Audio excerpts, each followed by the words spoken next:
আজকে পনিরটা রান্না করবো আমি একদম সিম্পলভাবে।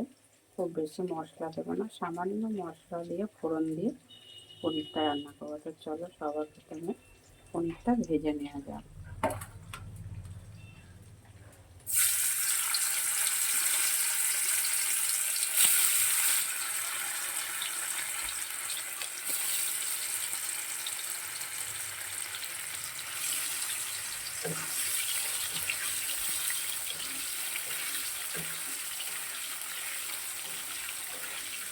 আর পনিরটা কিন্তু আমি খুব বেশি ভাজবো না, হালকা জাস্ট হালকা করে ভাজবো।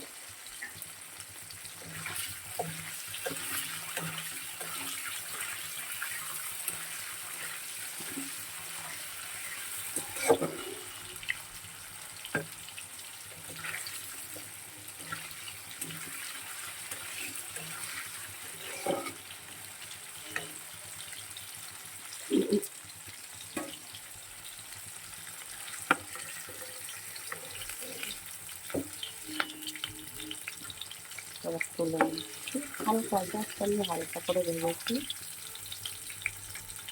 বেশি ভাজিনি। পনিরটা আমি মাঝে মাঝে না ভেজেও রান্না করি।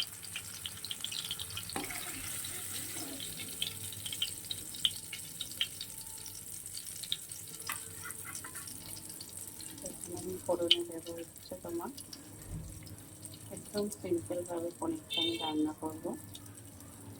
গোটা এলাচ, শুকনো লঙ্কা, গোটা দারচিনি, গোটা লবঙ্গ, এই হচ্ছে ফোড়নে দিলাম।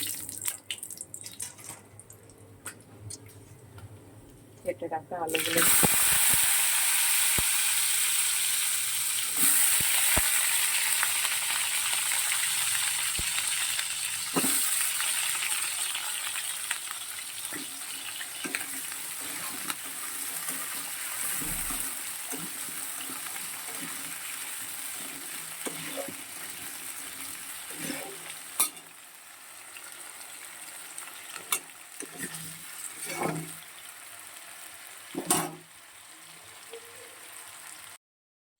আলুটা তো খুব ভালো করে ভাজা। আর এখন এত সুন্দর একটা পনিরটা থেকে গন্ধ বেরোচ্ছে না, যে ফোড়নটা দিয়েছি এই ফোড়নটা যে কোনো তরকারিতে দেওয়া যায়, নিরামিষ তরকারি, মাছের তরকারি, মাংসের তরকারি, যেটাতে হোক, যা রান্না করবে সেটাতেই দেওয়া যায়।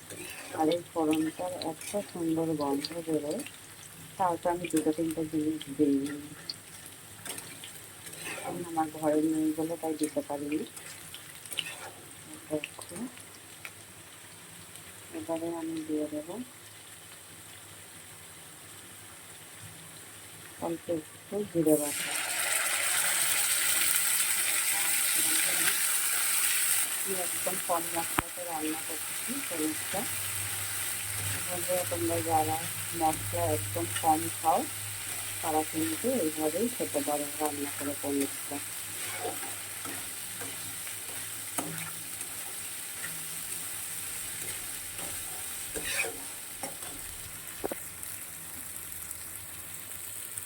এবারে দিয়ে দেবো পরিমাণ মতন নুন।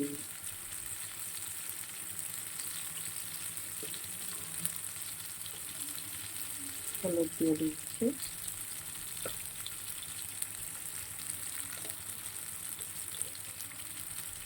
সামান্য একটু লঙ্কার গুঁড়ো। এবারে দিচ্ছি জল। এবারে জল দিয়ে ভালো করে মশলাটা কষিয়ে নেব।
কষানো হবে, জল দিয়ে দিচ্ছি। ভালো করে কষানো হলে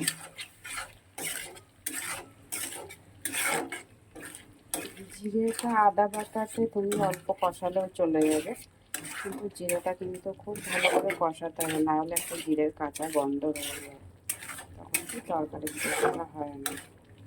সেই জন্য জিরে বাটা দিয়ে তরকারি রান্না করলে সেই জিরেটা কিন্তু খুব সুন্দর করে কষাতে হয়।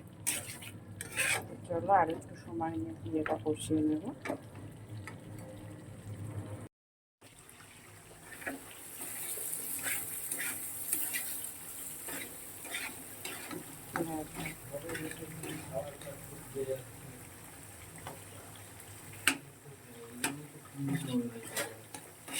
চার্জ নেবে, অনলাইনে ডেলিভারি চার্জ সব নিয়ে সব ঠিক আছে, কিন্তু 7 টাকার জিনিসটা 140 টাকা নেবেন,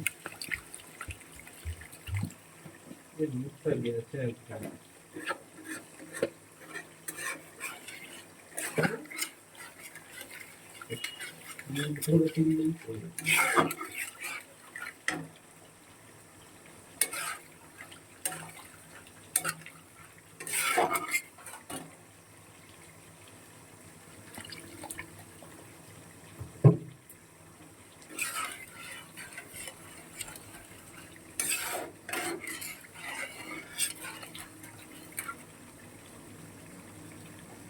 আলু কিন্তু একদমই গলে গেছে, ওই জন্য অল্প জল দিলাম। বেশি সময় আর ফোটাবো না, 2 থেকে 3 মিনিট ফুটিয়ে পনিরটা দিয়ে নামিয়ে নেব।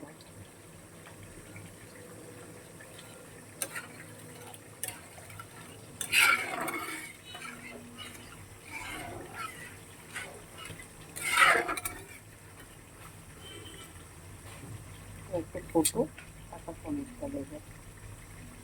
দেখো কেমন ফুটছে, এবার পনিরটা দিয়ে দেবো।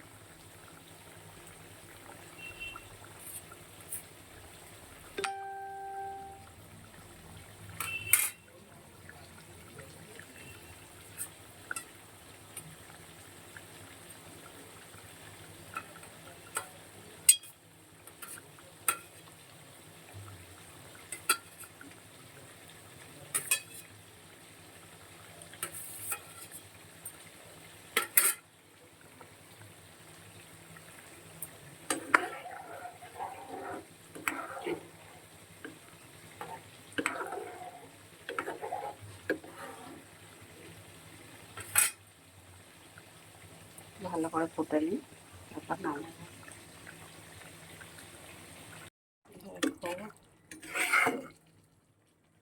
একটা রান্না হয়ে গিয়েছে, এবারে নামিয়ে নেব।